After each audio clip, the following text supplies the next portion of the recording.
शादी के लिए बुलाया और मार दिया गोली। पार्ट 3 में आपका स्वागत है। चलिए दोस्तों, क्राइम स्टोरी हिंदी स्टार्ट करते हैं। लाश के निरीक्षण के दौरान पुलिस ने देखा था सृष्टि के हाथ पर RS का टैटू बना था, जिससे अंदाजा लगाया कि यह रजनीश सृष्टि लिखा है। उसके दूसरे हाथ पर some love one, some love you, I love you, that is you लिखा था। पुलिस ने होटल के CCTV कैमरे की फुटेज निकलवा कर चेक की तो उसमें सृष्टि से जुड़ी कई बातें सामने आई। फ्लाइट न मिलने पर जब वह होटल लौटी तो उसकी मुलाकात बेंगलुरु के रहने वाले सुरेश रेड्डी से हुई। फुटेज में वह होटल के रिसेप्शन काउंटर के पास वाले सोफे पर रेड्डी के साथ बैठी हुई दिखाई दे रही थी। सृष्टि ने रेड्डी के साथ सेल्फी लेने की बात कही तो पहले तो उसने मना कर दिया। बातचीत में सृष्टि ने उसे बताया था कि वह इंदौर से पटना आई है। वह एक मोबाइल फ़ोन खरीदना चाहती है, वह चलकर खरीदवा दे। इसके बाद रेड्डी उसे ऑटो से बाजार ले गया था। रेड्डी अपनी कंपनी के काम से पिछले 15 दिनों से वो उस होटल में ठहरा था। फुटेज से यही लगता था कि 24 जनवरी को सृष्टि और रेड्डी की मुलाकात थोड़ी ही देर में दोस्ती में बदल गई थी। होटल से निकलने के बाद उन्होंने 10,000 रुपये का मोबाइल फ़ोन खरीदा था। मोबाइल का बिल रेड्डी के नाम से बना था। इसके बाद दोनों नाइट शो फिल्म देखकर देर रात होटल लौटे थे।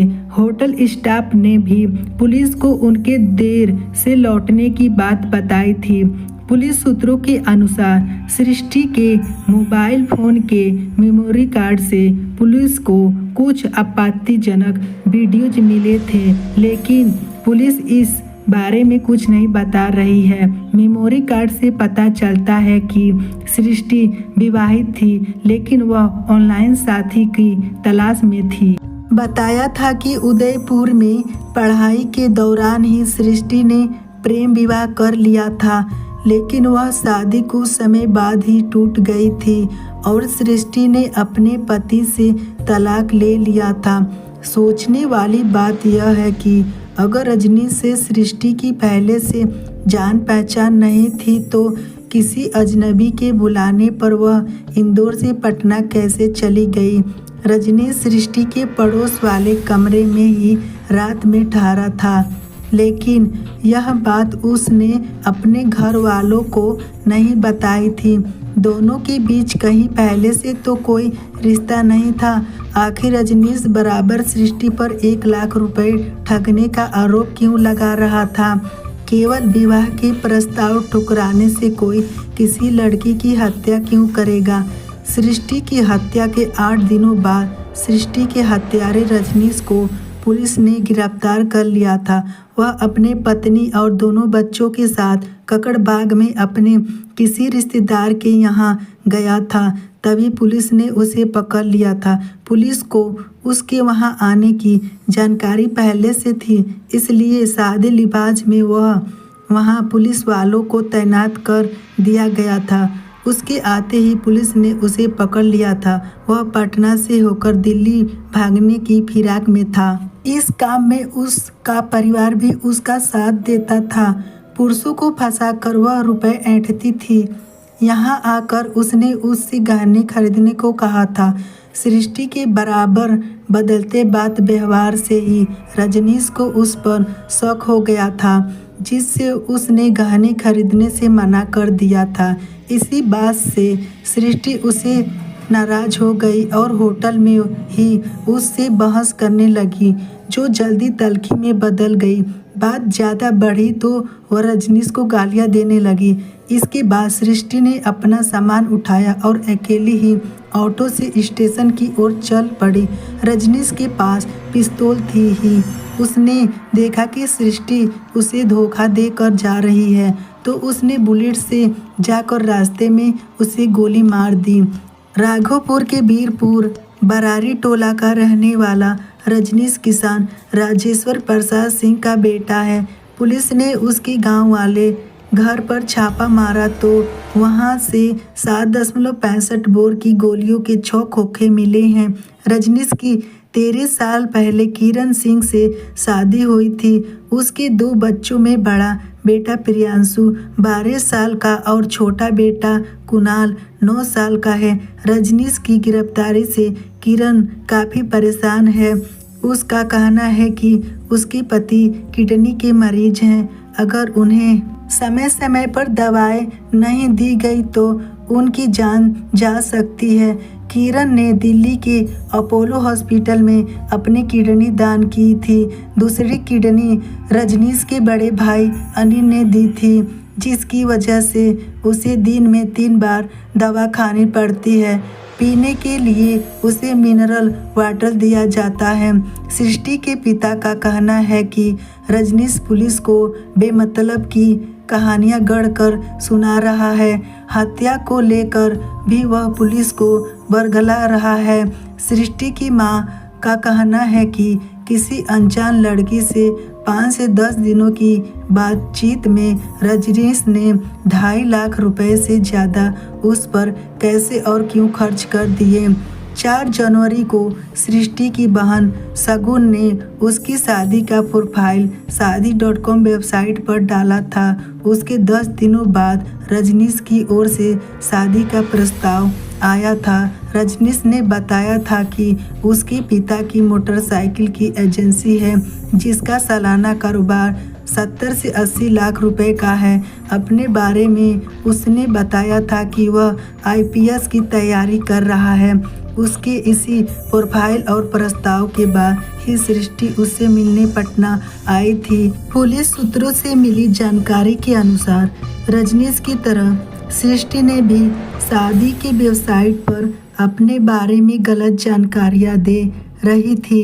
उसने पहले विवाह और तलाक के बारे में बिल्कुल नहीं बताया था। रजनीश तो गलत था ही, सृष्टि भी अपने बारे में गलत जानकारी देकर दोबारा शादी की फिराक में थी। पुलिस पूछताछ में रजनीश ने सृष्टि की हत्या का अपना अपराध स्वीकार कर लिया था।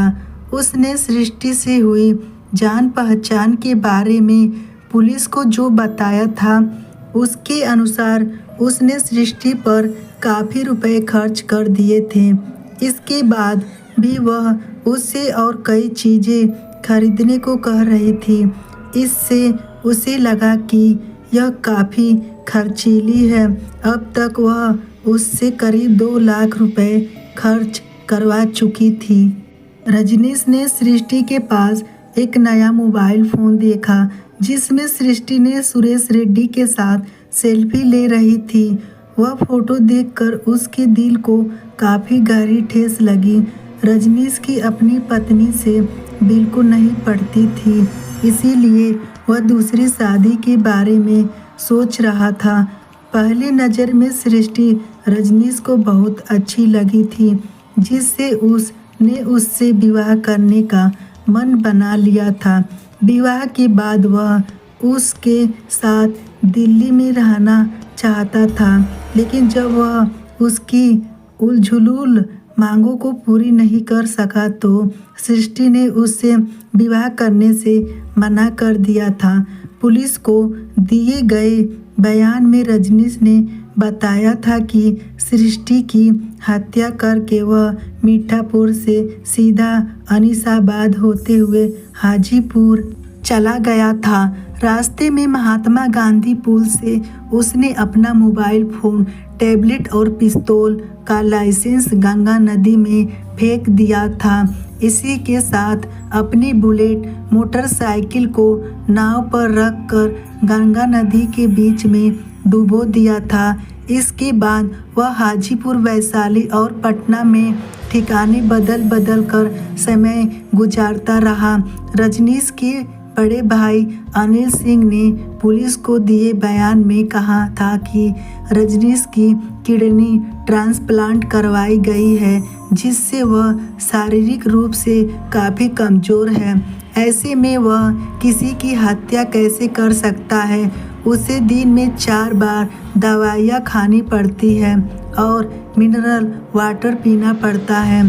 ट्रांसपोर्टर का कारोबार करने वाले अनिल का कहना है कि तबीयत खराब रहने की वजह से रजनीश गांव पर ही ब्याज पर रुपए देने का काम करता था। उसे हत्या के इस मामले में फंसाया गया है।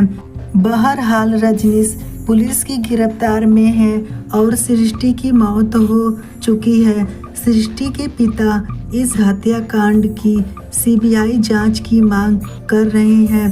पुलिस का कहना है कि रजनीश के तार किडनी बेचने वाले गिरोह से जुड़े हो सकते हैं। शादी के बहाने रजनीश ने अपहरण की नीयत से सृष्टि को पटना बुलाया था, लेकिन उस से बातचीत के बाद सृष्टि को कुछ खतरा महसूस हुआ तो उसने वापस जाने में ही अपनी भलाई समझी, लेकिन वह लौट नहीं पाई क्योंकि रजनीश को उससे खतरा था। रजनीश पहले भी एक बच्चे के अपहरण के मामले में जेल जा चुका है। वैशाली के थाना जोरावरपुर में उस पर अपहरण का केस दर्ज है। कुछ दिनों पहले ही वह जमानत पर छूटा था। अगवा किए गए बच्चे का अब तक कोई सुराग नहीं मिल सका है। पुलिस जांच में पता चला है कि बच्चे का अपहरण किडनी निकालने के मकसद से किया गया था। जांच के बाद ने उसका खाता सील कर दिया था, जिसमें 90 लाख रुपए जमा थे। उसके घर से फर्जी स्टाफ और कई सरकारी अफसरों की मुहरें बरामद हुई थी। रजनीश खुद भी 2 बार किडनी ट्रांसप्लांट करवा चुका है। पुलिस यह पता कर रही है कि जिस डॉक्टर ने उस किडनी ट्रांसप्लांट की थी, कहीं रजनीश उस डॉक्टर या अस्पताल के साथ मिलकर किडनी बेचने का रैकेट तो नहीं चला रहा था। पुलिस को जानकारी मिली है कि सृष्टि ने दिल्ली में किसी डॉक्टर के यहाँ भी काम किया था। हो सकता है रजनीश की किडनी ट्रांसप्लांट के दौरान उनकी जान पहचान हुई हो। दोनों के बीच रुपयों को लेकर होटल में हुई बहस कहीं किडनी खरीद बिक्री के रैकेट से तो नहीं जुड़ी थी। रजनीश भी पिछले कुछ दिनों से दिल्ली में रह रहा था और किडनी ट्रांसप्लांट कराने वाले मरीजों को किडनी मुहैया कराने की दलाली का काम करने लगा था। इस काम से उसने काफ़ी पैसे कमाए थे। वह जब भी अपने गांव बीरपुर आता था, दोस्तों पर खूब पैसा खर्च करता था। लेकिन सृष्टि के पिता का कहना है कि सृष्टि और रजनीश की पहले से जान पहचान और प्रेम प्रसंग की बात बिल्कुल गलत थी। तो दोस्तों, आपको क्राइम स्टोरी हिंदी कैसे लगी? मेरे वीडियो को लाइक कीजिए, सब्सक्राइब कीजिए और बेल आइकन को दबाना मत भूलिए। कमेंट में कुछ ना कुछ ज़रूर लिखिए। तो मिलते हैं अगली क्राइम स्टोरी के साथ। तब तक के लिए धन्यवाद।